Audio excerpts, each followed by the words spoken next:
नमस्कार मंडळी, स्वादशास्त्र रेसिपीज या यूट्यूब चॅनलवर आपणा सर्वांचे मनापासून खूप खूप खूप स्वागत. आज आपण चटपटीत अशी रेसिपी घेऊन आलो आहोत, शेंगदाण्याची चटणी. त्यासाठी आपण 1 वाटी शेंगदाणे घेतलेत. ते मंद गॅसवर चांगले खरपूस होईपर्यंत भाजून घेणार आहोत. खूप सुंदर लागते. भाजीला नाही आहे, आता कसं झालं आहे, म्हाळाचा पंधरवडा सुरू आहे बघा, तर भाज्या खूप खूप महाग आहेत. मग एक भाजी केली, त्याला तोंडी लावणं, चटणी केली, मस्त होऊन जातं बघा. अशा प्रकारे आपण भाजून घेतलेत. माझ्या चॅनलला आपण अजूनही लाईक केलं नसेल, सबस्क्राईब केलं नसेल, तर पटकन एक लाईक मारायचं, सबस्क्राईब करायचं आणि बेल आयकॉनचं बटन दाबायचं आहे. बघा, आपण शेंगदाणे घेतलेत. त्यानंतर त्यामध्ये जिरे टाकले आहेत आणि लाल तिखट टाकत आहोत.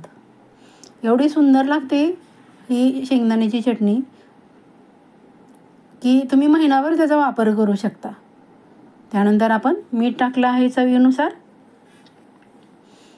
आणि थोडंसं हिंग, म्हणजे अजून छान चव लागेल. अशा प्रकारे आपण कोरडं वाटून घेतलं आहे बघा.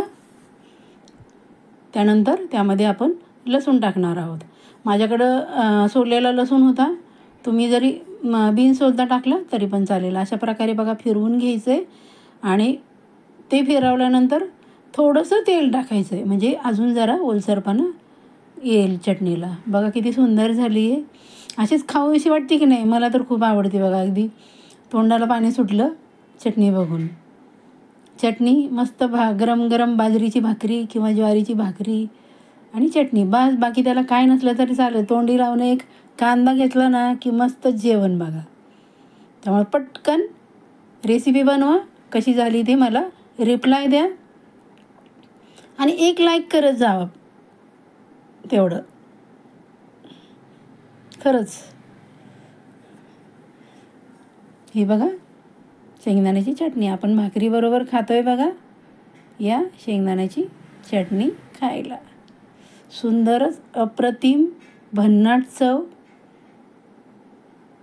अशा प्रकारे करून बघा शेंगदाण्याची चटणी. माझी रेसिपी शेवटपर्यंत पाहिल्याबद्दल सर्वांचे धन्यवाद.